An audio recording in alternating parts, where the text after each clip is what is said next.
नमस्ते। आज बात करते हैं महर्षि दधीची के उस महान बलिदान की। एक ऐसी अमर कहानी जो हमें सिखाती है कि दूसरों की भलाई के लिए कोई भी त्याग कितना बड़ा हो सकता है। सोचिए जरा, परोपकार की या कह लीजिए दूसरों की भलाई की आखिरी हद क्या हो सकती है। कोई इंसान किसी के लिए, समाज के लिए कितना कुछ छोड़ सकता है। बस यही एक सवाल है जो इस पूरी कहानी का आधार है। तो ये कहानी शुरू होती है एक ऐसे युद्ध से जो लगभग असंभव था। एक ऐसा महासंग्राम जिसमें आप कह सकते हैं पूरे ब्रह्मांड का भविष्य ही दांव पर लग गया था। अब ये युद्ध था देवों और असुरों के बीच। देखिए, एक तरफ थे देव जिनका काम था धर्म की रक्षा करना, लोगों का भला करना, और दूसरी तरफ थे असुर जो चाहते थे अधर्म और जुल्म के दम पर पूरी दुनिया पर कब्जा करना।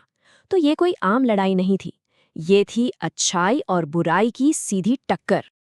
और ये युद्ध, ये कोई एक दो दिन नहीं, बल्कि बहुत बहुत लंबे समय तक चला। देवों ने अपनी पूरी ताकत झोंक दी, लेकिन इसके बावजूद वो हारने की कगार पर आ पहुंचे थे।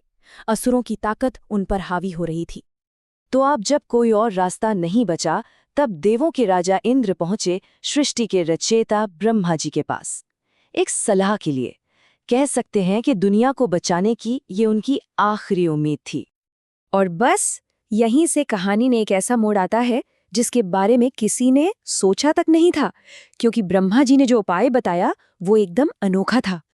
ब्रह्मा जी ने देवराज इंद्र को समझाया। उन्होंने कहा, त्याग में इतनी शक्ति होती है कि वो असंभव को भी संभव बना दे।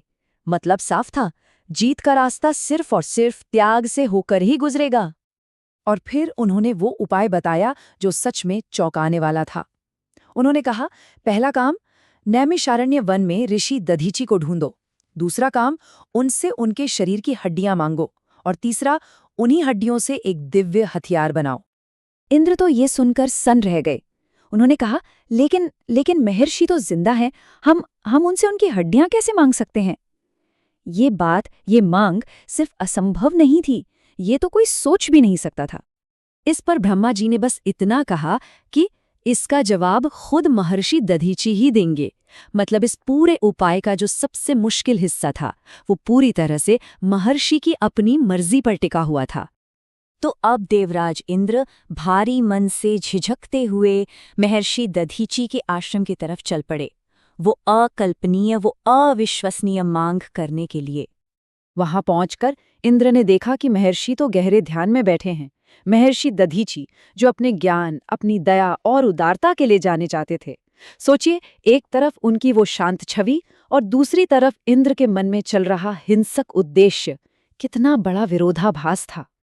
इंद्र कुछ कह पाते, अपनी बात शुरू कर पाते, उससे पहले ही महर्षि ने आंखें खोलीं और कहा, देवराज, बिना किसी संकोच के कहिए, अगर इस काम के लिए मेरे प्राण भी चाहिए तो मैं खुशी खुशी तैयार हूं, बस जीत देवों की होनी चाहिए।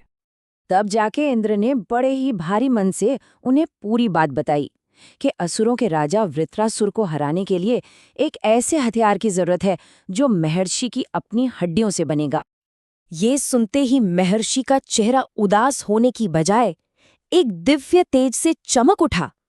उन्होंने कहा कि ये तो उनका सबसे बड़ा सम्मान है। सोचिए जरा, ऐसी प्रतिक्रिया ये किसी ने सोचा भी नहीं था। ये दिखाता है कि त्याग को लेकर उनकी समझ कितनी गहरी थी। और बस बिना किसी डर, बिना किसी चिंता के उन्होंने अपनी आंखें बंद की और अपनी योग शक्ति से अपने प्राणों का त्याग कर दिया। दुनिया की भलाई के लिए उन्होंने अपनी इच्छा से अपना जीवन दे दिया। लेकिन महर्षि का ये बलिदान बेकार नहीं गया। इसके बाद जो हुआ, उसने दुनिया का इतिहास हमेशा के लिए बदल दिया। महर्षि दधीची की उन्हीं अस्थियों से बना वो दिव्य अस्त्र, जिसका नाम था वज्र, एक ऐसा शक्तिशाली हथियार जिसके सामने कोई भी दुश्मन टिक नहीं सकता था। और इसी वज्र से असुरों का राजा वृत्रासुर मारा गया। बुराई की सारी ताकतें खत्म हो गईं। देवों की विजय हुई और दुनिया में एक बार फिर शांति और धर्म का राज स्थापित हुआ। और अपने इसी सर्वोच्च बलिदान के लिए महर्षि दधीची को आज भी, इतने युगों बाद भी, पूरे सम्मान और श्रद्धा से याद किया जाता है। उनका नाम निस्वार्थ सेवा का दूसरा नाम बन गया है। और ये सिर्फ एक पुरानी कहानी बनकर नहीं रह गई है, नैमिषारण्य में जहाँ ये महान त्याग हुआ था, वहाँ आज भी हर साल फाल्गुन के महीने में एक मेला लगता है, खास तौर पर उनकी याद में। ये मेला आज भी उनके उस त्याग और सेवा के भाव को जिंदा रखे हुए है। तो आखिर में सवाल यही उठता है कि आज के समय में हम सब के लिए महर्षि दधीची का ये बलिदान सेवा और समाज के भले के बारे में क्या मायने रखता है, ये हमें क्या सिखाता है।